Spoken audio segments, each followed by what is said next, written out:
All right, guys. Thank you for coming back to part two of our interview with Puffin Forest. That's Benjamin Scott. Hey, thank you for joining us Yep, again, yep. Ben.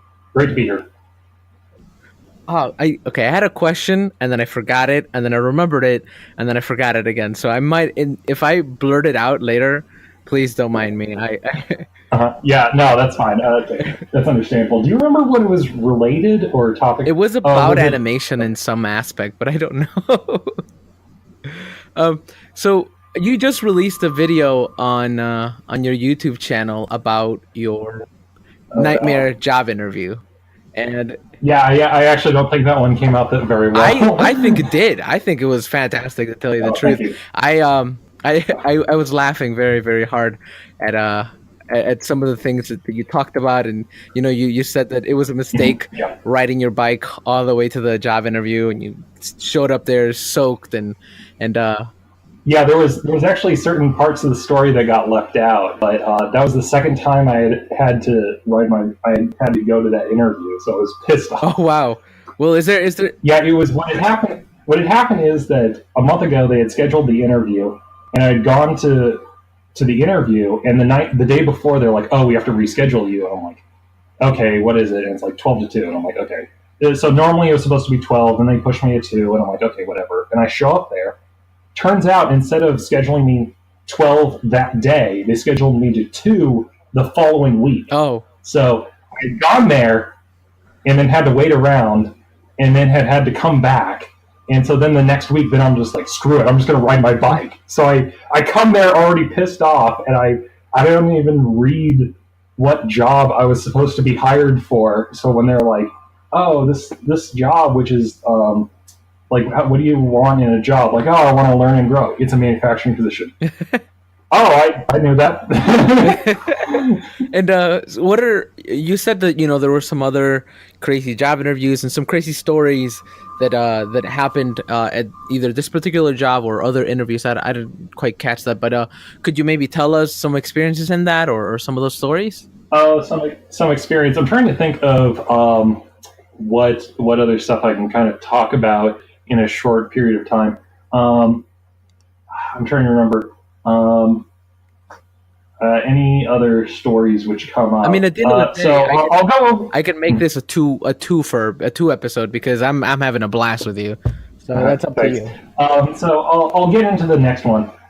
So that was the first interview, and I did say at the end of that interview that I had another story that was where the next interview went over worse. Okay, so I've been working at the company for 2 years, and I decided, like, okay, I'm kind of okay at this job, but I decided, like, I think I'll interview at another company, and I'll kind of talk to them, see if they have a position open. So what it turns out is that we have this company. Okay, what it turns out is that there's a competitor company where one of the guys who founded our company had actually split off from us and founded his own company because he wanted things to be run his own way, and he didn't like the way that the direction of this particular company. So he split off and made a clone company that was just like it, only different. Or sorry, it's actually it pretty much was just our competitor. Quote Um, unquote different, right? yeah, quote unquote different, and run the way he wanted it to be run. So I one of the things is that when I'm applying, I just eventually I just start throwing resumes out anywhere. Like, oh, I could do that job, and I just here's a resume, here's a resume, here's a resume, here's a resume, here's a resume, just kind of throwing it out.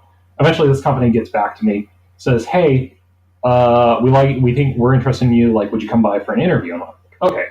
So the night before, I look the company up, and it has a rating by the employees and ex-employees. It has a rating of 1.3 out of 5 stars. Wow. Or I think it was like 1.4, somewhere around 1.3, 1.4.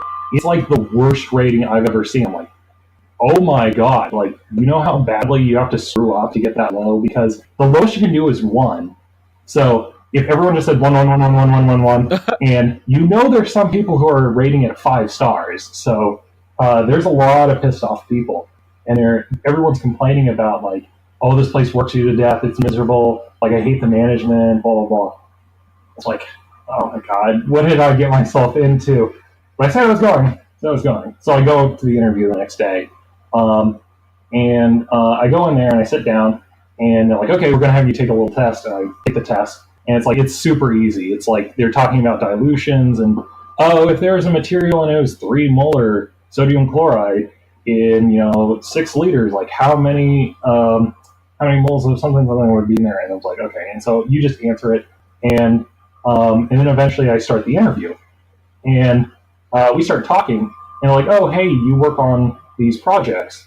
And what's funny is it's so interesting talking to them because I went into this interview, and once again, I've been working in this exact field. So I was able to talk to them, and I knew everything they were talking about, where it's like, oh, hey, you made this material, right? And I'm like, yeah, I've worked on this material for 2 years. And it's like, oh, what would happen if you had precipitated and this thing was like binding this thing? It's like, oh, I would just dilute it with a little bit of this. And we're able to have like a really good conversation. And I'm like, it's going really well. And they're like, oh, how many of these projects do you work on in a week? Or how many of these projects do you work on? And I say, 6. And then they start laughing. And they're like, oh, is that like 6 in a day? And I go, no, that's 6 in a week. And then they go, we do 16 in a week. Really? And I'm like, oh my God. And I'm like, do you guys have like overtime? Like, is it stressful? And I see that there's kind of a younger biochemist there who's going to speak up, and one of them says, no. Like, if they get their stuff done, they don't have any overtime. Like, if they work fast enough, it's not a problem. I'm like, you son of a bitch. And I'm like, this is insane. And then they start doing, what is it, like industrial espionage, which I've been through before, where they start asking you like very specific details on your processes. They're like, like just as a test, like, where do you guys store your DTT? Like how much, like what kind of vials do you use? Because they're trying to mine me for information.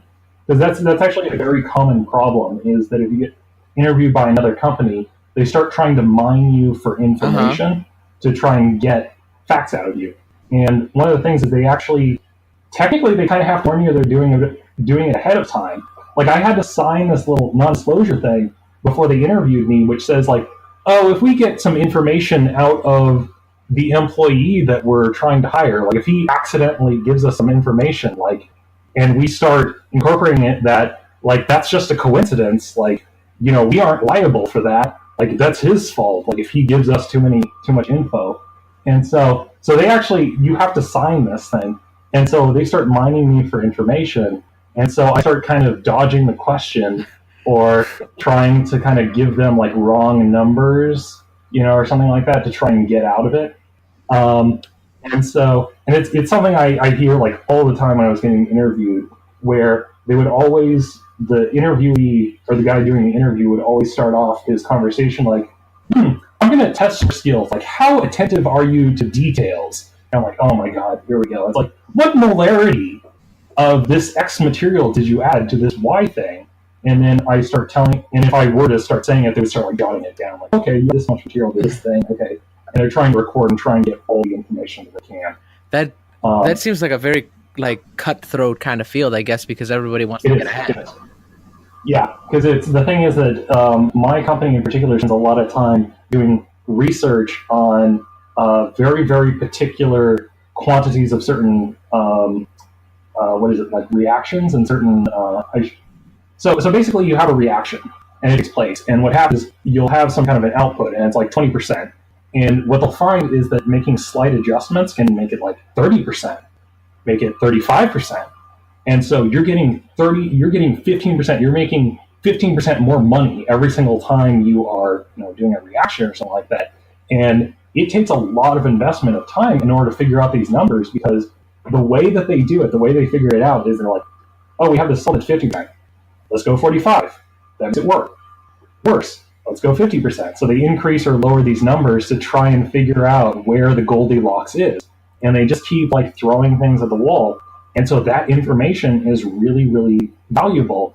And so whenever you go to another company as a biochemist, they will try and mine you for information and try and figure out what are the different specifications. And for our listeners, Okay, I know you mentioned it in your video. In your video, like, what are the price ranges of some of the chemicals that you ended up working with? Okay, so the price ranges. So certain proteins, they would be like thousands of dollars per milligram. Like I would have these projects, and they're like, oh, okay, here you go, and they just dump like $10,000 Oh my worth of gosh. protein on my desk.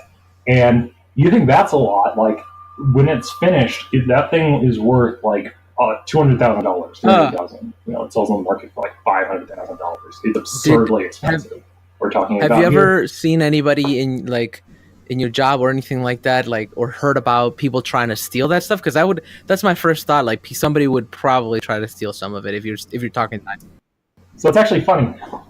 No. And in case you're wondering why, the reason is who would you sell them to? Because part of the reason what makes those materials so expensive when they sell to like a research company is it's not just the fact that the material is expensive, it's the fact that you have some kind of like a quality stamp on it. What we do is we make the material, but that's not the only thing we do. Like they actually take these assays and these compounds and they run them through these different tests and they test on their viability in their assays and they come with like a stamp of approval. And really, it's the stamp of approval that they're after. They want to make 100% sure that this thing that's in the vial is going to work the way it's supposed to work. So if they have all these patients and they run these tests on them, and they're going to get back some data. They're going to spend 2 years collecting data.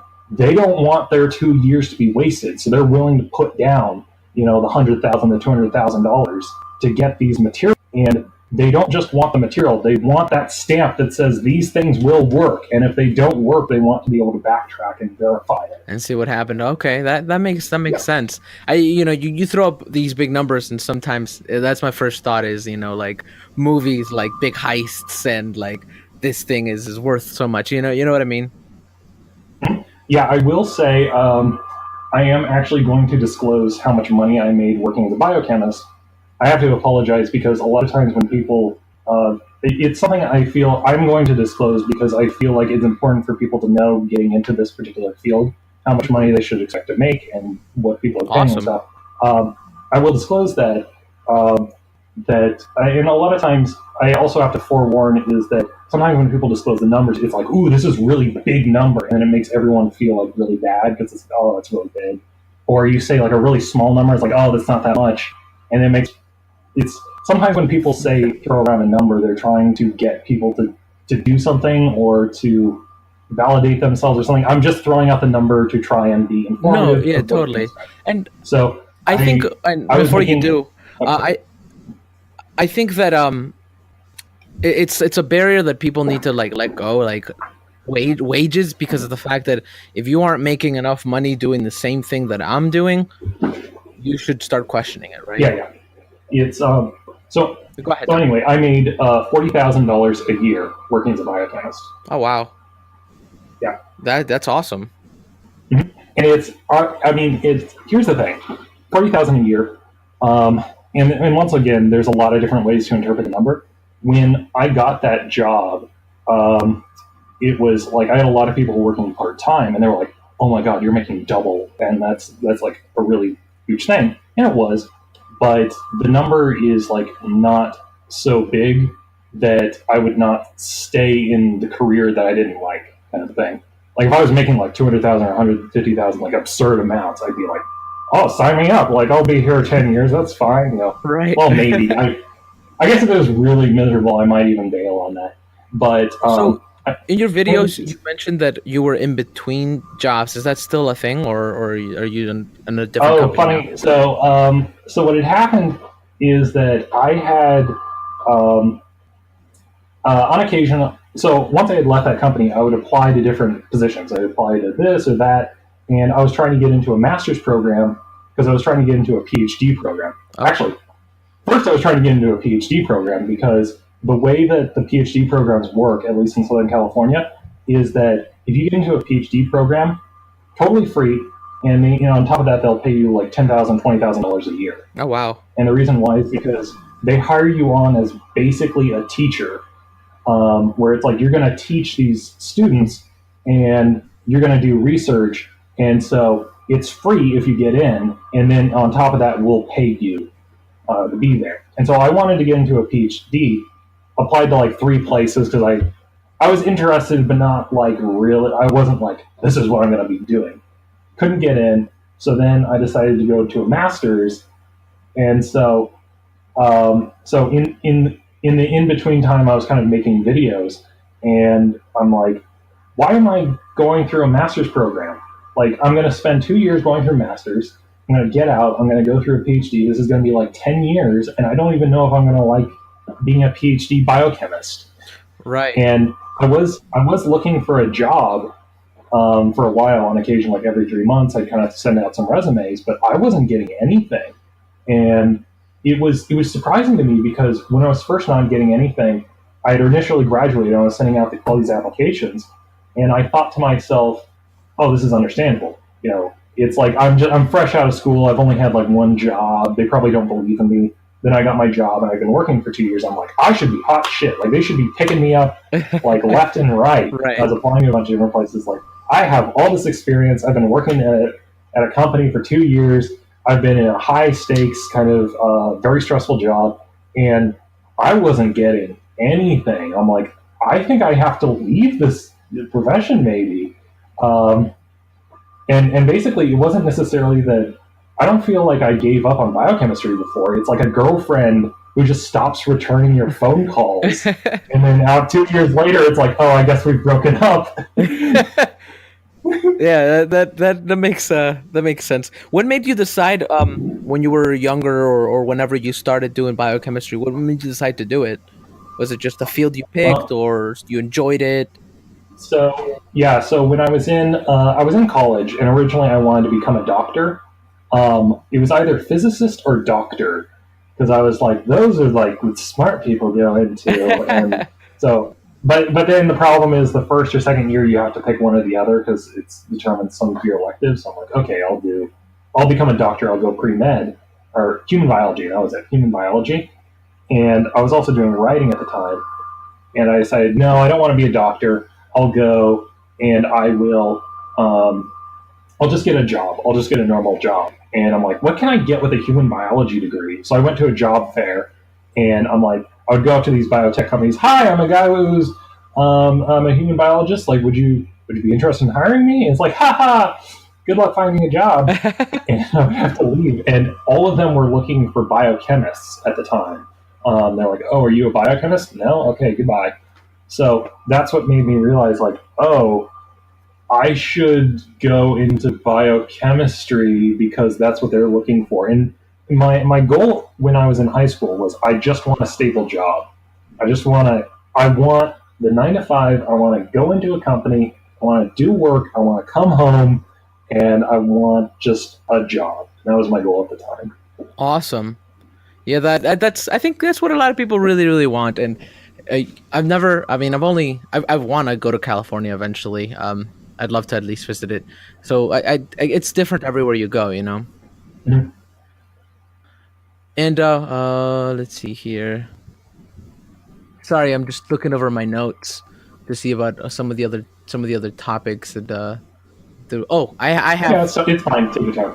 I do have one question posed by a friend of mine who he's really into biology and chemistry. And when I told him that I was doing this interview, he was like, "Oh, that's amazing." He wanted me to ask you. He's like, "I love asking people this question." That's what he told me.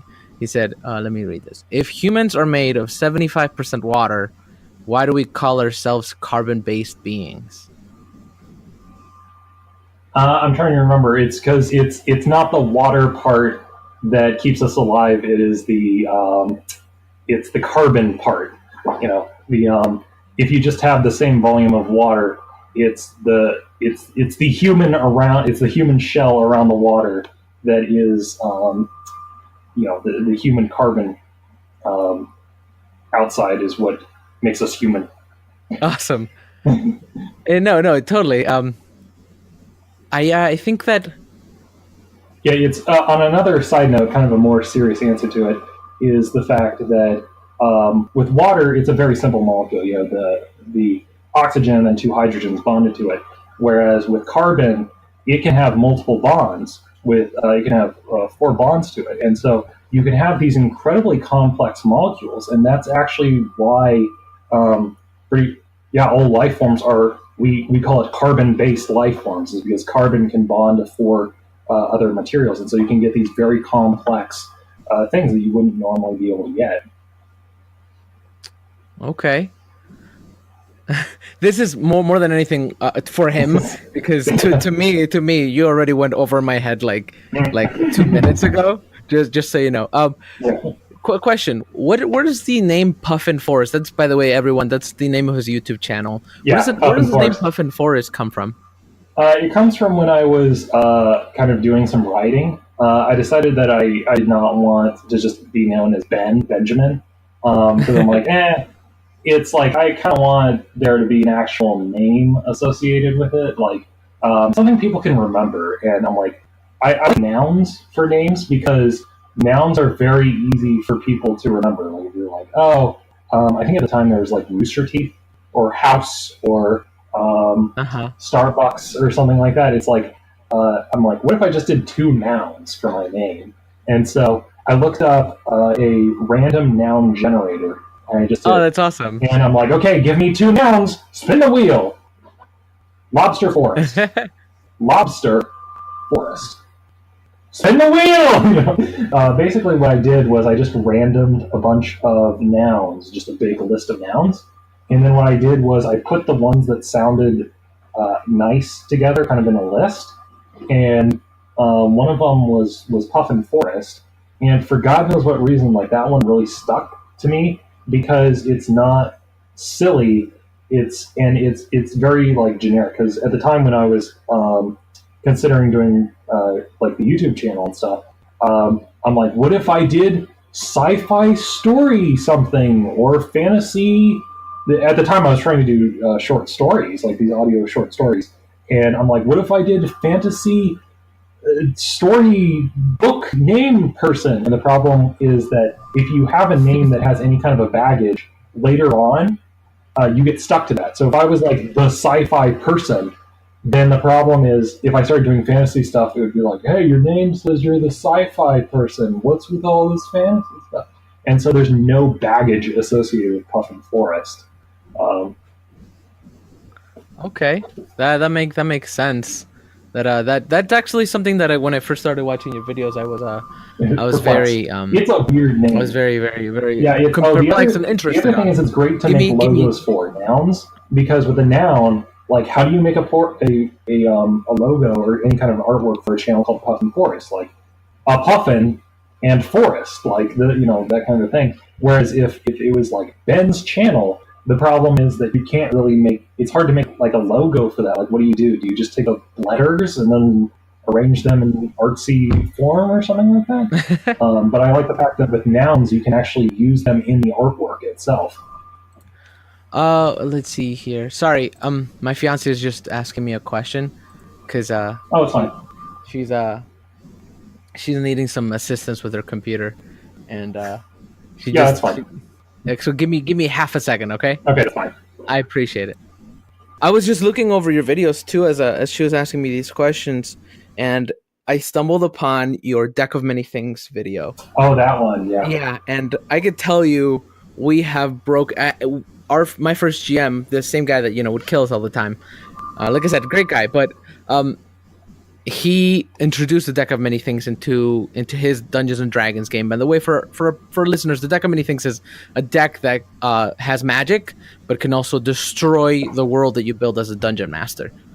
Yeah, and the reason why is because it's once again it's a tarot deck, and then it's the reverse of a tarot deck, where instead of it's reading the future, it's a reverse where when you draw a card, that causes it to happen. And, that causes the thing to happen, and there's some game breaking stuff where it just immediately sucks your soul out, or a demon is trying to kill you, or you lose everything that you've ever owned. Or you Stuff like level that. up like 3 times or 2 times or however many times you can per Yep. session. Um, oh god, yeah, it's been game breaking at points. Now you said, and this is of course in no way me making fun of you. You said tarot, and that's the first time I've ever heard it said that way. Oh, really? How is it supposed to be pronounced? How we pronounce it up here, tarot. At least I Tarot? pronounce it. Yeah, tarot Tarot. cards. Okay, tarot. It's Interesting. also Tarot. it reminded me of one of your videos where my friend Joe and I we were watching it about the most popular D&D characters, That one, yeah. and Yeah, the, you the said, original the original title of that was the most popular, or it was like most popular D&D characters, and then I think people were kind of irritated because they came to the video thinking it would just be a straight me talking about, oh, these are the different characters, oh, and then here's a guy faffing about talking about other stuff, and then eventually he gets around talking about the most popular stuff. So eventually that became my favorite classes because it's if what I found is that if you title a video for people expecting shenanigans and they get information, then they're happy. But if you title a video as information or an informative piece and they get shenanigans, then they're pissed off. well, yeah, I can see how that can bug some people. Sometimes I watch a video for like at face value, right? Yeah. But that's just how I am. But you ended up saying, which is like I said, totally how different in places, I guess maybe or something. You said tiefling, and Oh, I've tiefling. It's supposed to be yeah, tiefling. Yeah, it's supposed to be tiefling. I always get that one wrong. There was another one I had to look up. Osamar. Um, Asimir. I always call it. So here's the thing. Um, Technically, it's supposed to be called Asamir, and or something like that. And everyone has a weird their own pronunciation with it. It's like, Right. like I wanted to, at first I was calling Asamir or Asmir or something like that. But I'm like, it has ass in it. Like, would they really call it that? Like, wouldn't they figure it out? You know? And Right. Osmir or Osamir, that one you get kind of a pronunciation, kind of weird pronunciation on it. Right.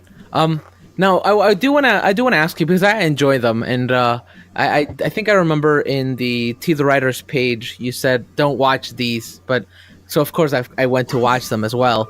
The Adventure Squad videos. Oh, those, yeah.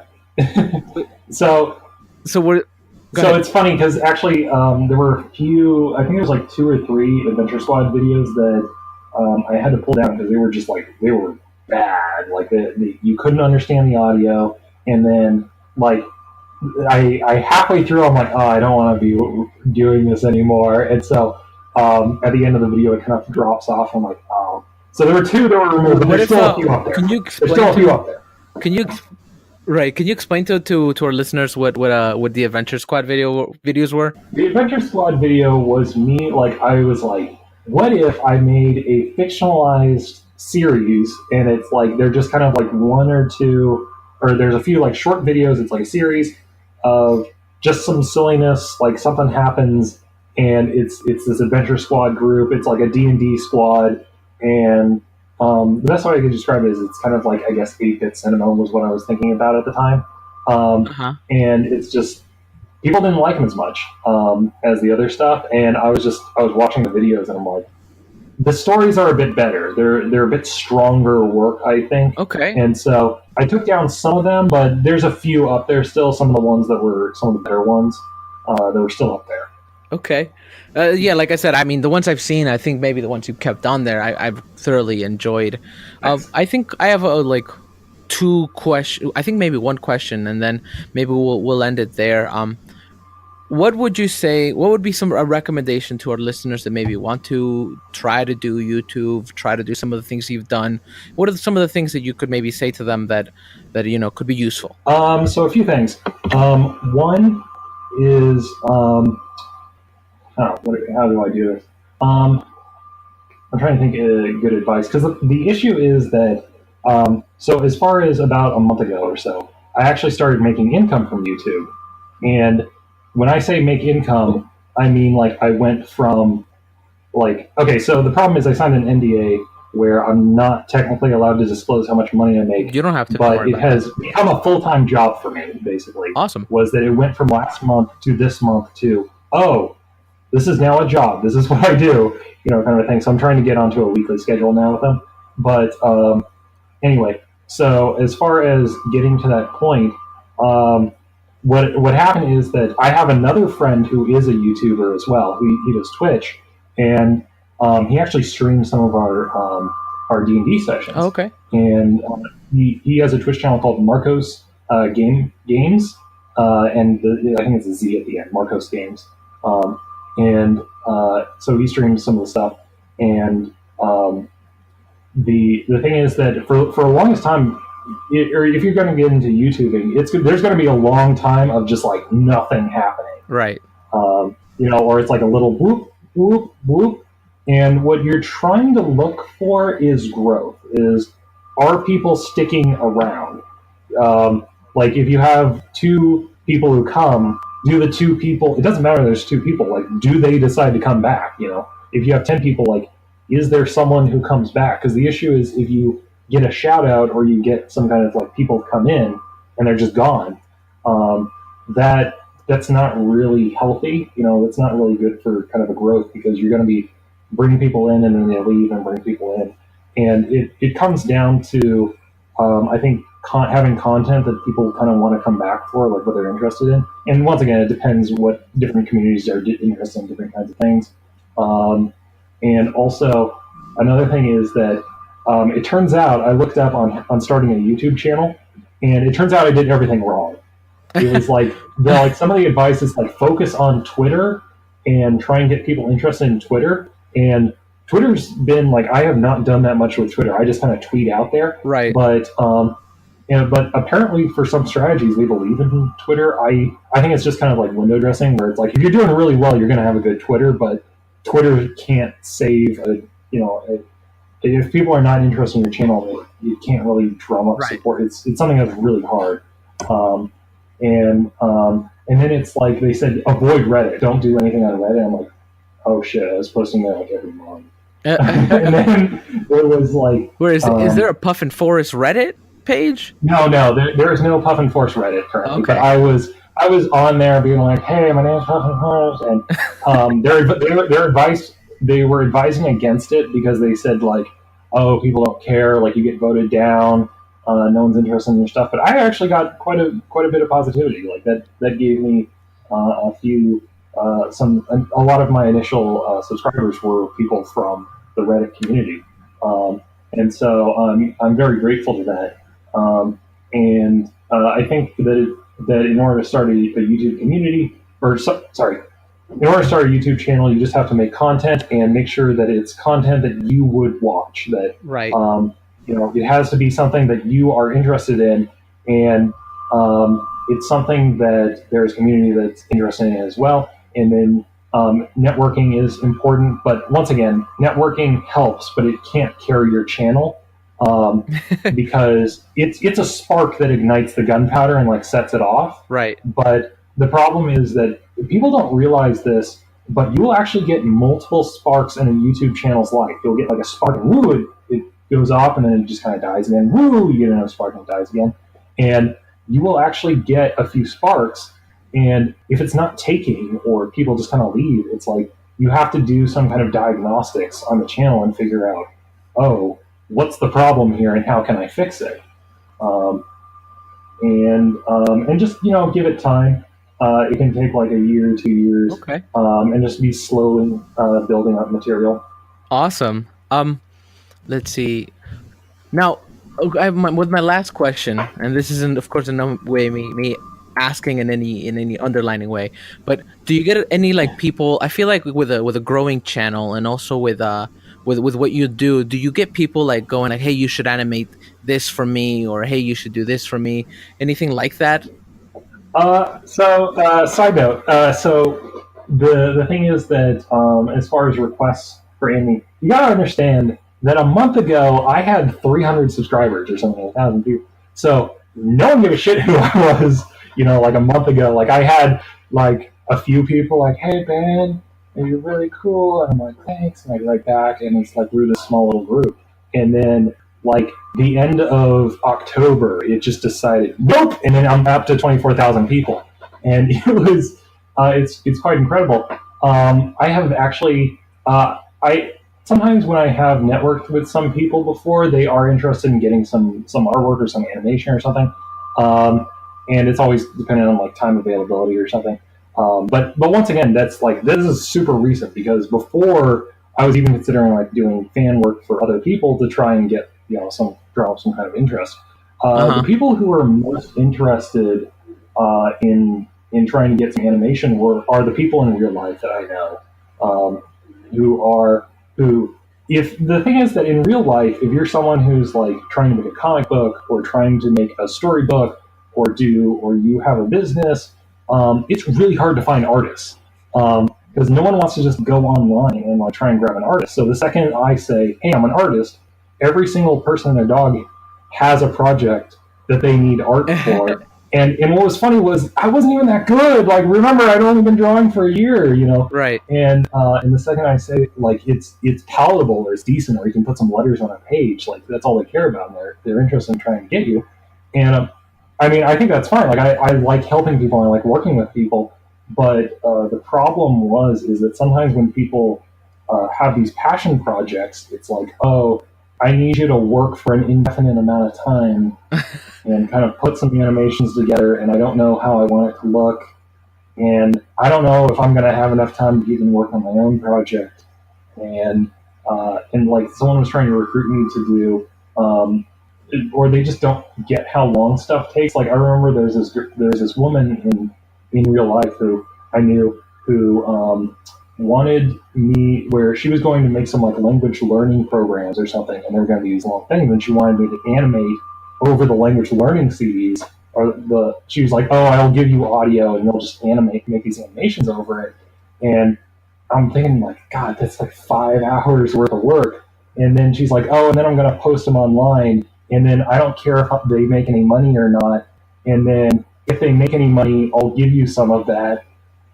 And I'm like, look, I don't have enough time. I'm sorry. And plus, it's just the fact that Right. with passion projects, unless you have a group of people who all people feel really strongly about and they're all willing to take a cut to make this thing come to reality or it's something small, that's one thing. But sometimes people are interested in recruiting for passion projects where it's like, I get people to do stuff for me for free.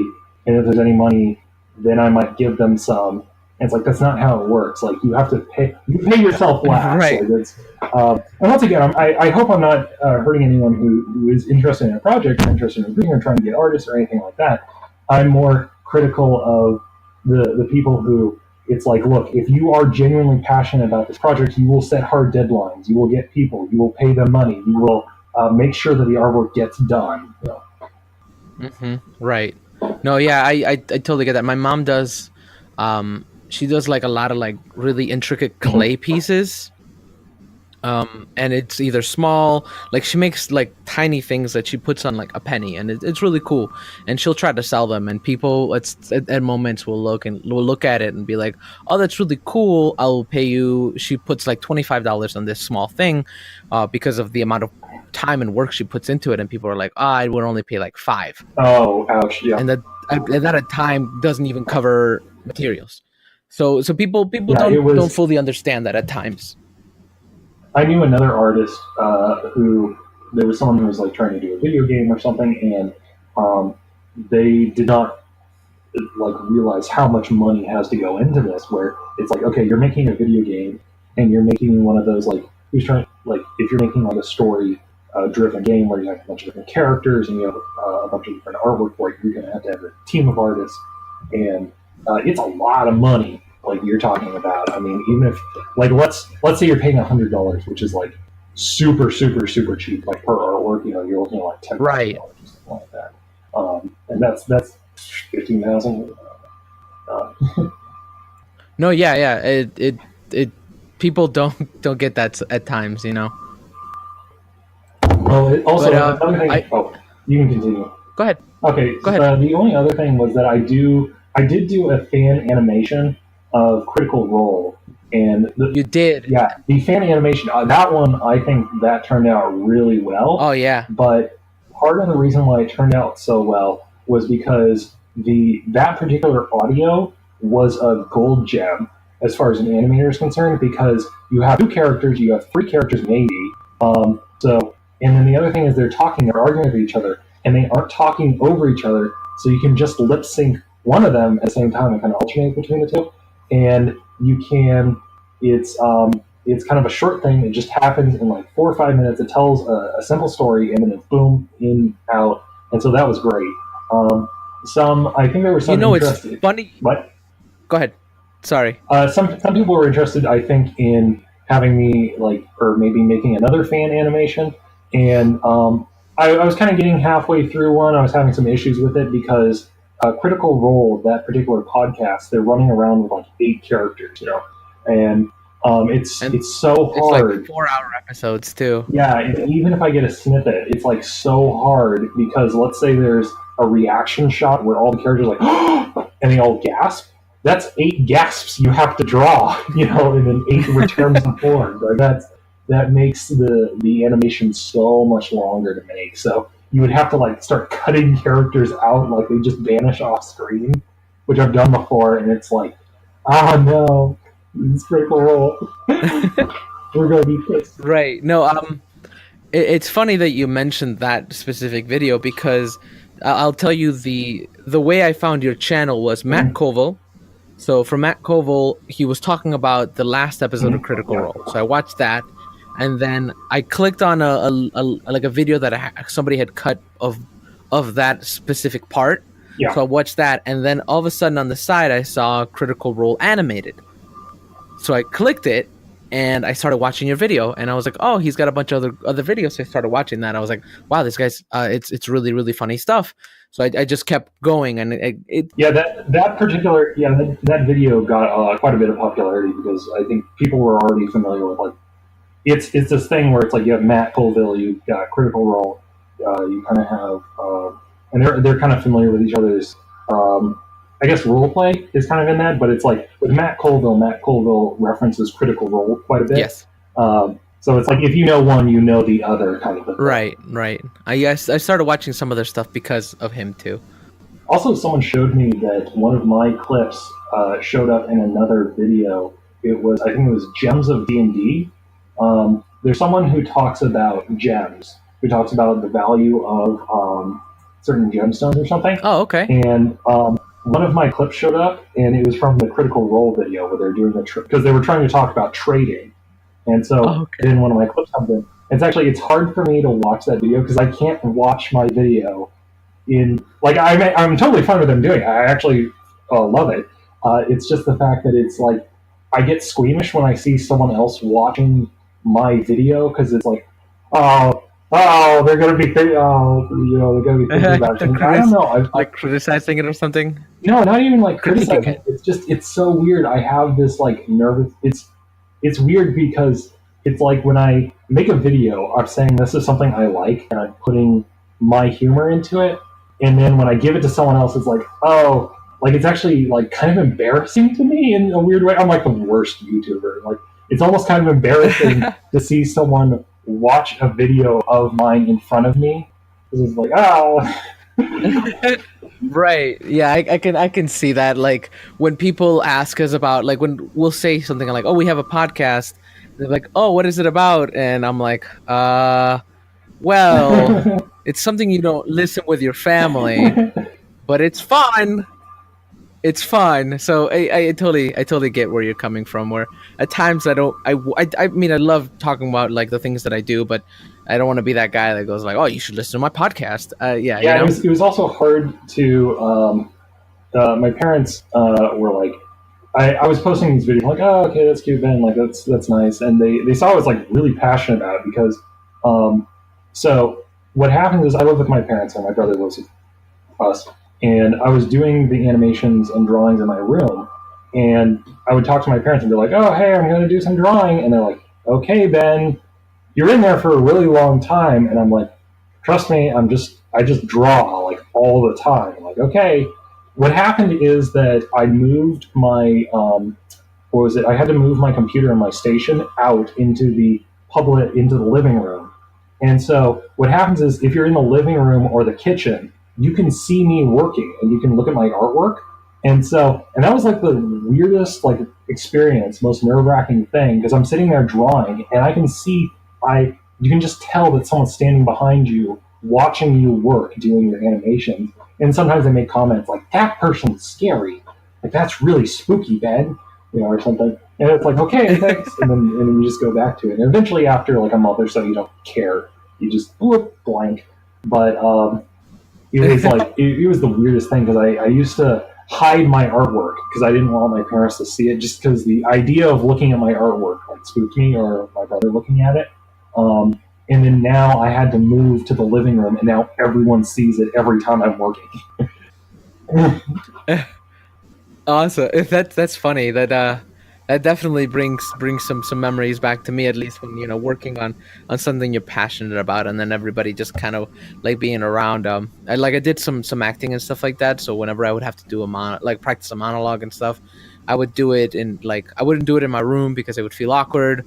Like it would feel like I'm talking to myself in my room. So I would do it like in my basement because it was more open and I could walk around. So yeah, I totally get that. I see where you're coming from. Then my brother would stare at me and he'd be like, "What are you doing?" Oh well, I'm rehearsing this. Yeah, you look awkward. Yeah, thanks.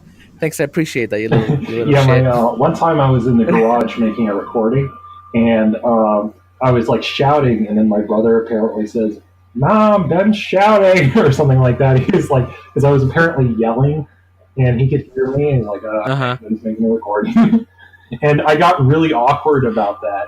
And part of the reason why I have to go into the garage is because I think that I sound differently when other people are listening. Like if I'm by myself, I can just say whatever I want. I can do whatever ridiculous voices. But if I think someone's listening, then like it changes the way I act. I'm actually more like toned like down, or something like Right. that. No, yeah, I get that. Yeah, once I feel like maybe somebody's watching, I totally internalize, and that happens with everybody. It's kind of just getting out of that usually helps too. With that though, I don't want to cut this short because I'm Yeah. like I said, I've had a blast. But I do want to say that I want to first thank you for coming on to this. Oh, thanks for having me. Yeah, thanks for getting this together. Sending out the link, setting it up, making sure that everything works. It's great. Oh yeah, no, totally. And what I want to say first, you are now a member of the Designated Drinkers just for being on one of these. So I'm we would back. love to have you on again. Oh, cool. Um, Yeah, if I have some and time again, yeah.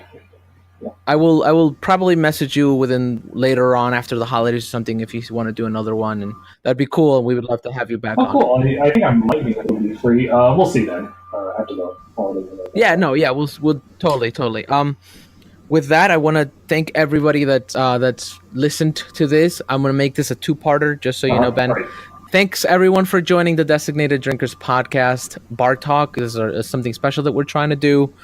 Thank you, Ben, again. And if you want to plug your stuff, please do. We would love to Oh, know. okay. Yeah, I run the Puffin Forest YouTube channel, and I make kind of these animated videos on tabletop RPGs and some of the stories of the ridiculous stuff which we get into. You do modules in tabletop RPG? Yep, yep, yep. Or yep, tabletop RPGs. Oh, what is? Oh, Oh, what is? okay, What is? cool. And yeah, well, do you want to explain that before we Yeah, go? sure. Tabletop RPGs are kind of a collective narrative experience where you have one person kind of running the game who runs the world, and several other players, and the players describe their actions, and the GM kind of tells them the result of their actions, and you slowly develop some kind of a narrative or story from that. Awesome. Thank you very much. And Dungeons and Dragons is one game. Dungeons and Dragons is one game. And, yeah. It's yeah. Please, if anybody has any comments, please tell us. We'd love to hear from you. Yep. Thank you for joining us again, and thank you, Ben. Thanks for having me. And no problem.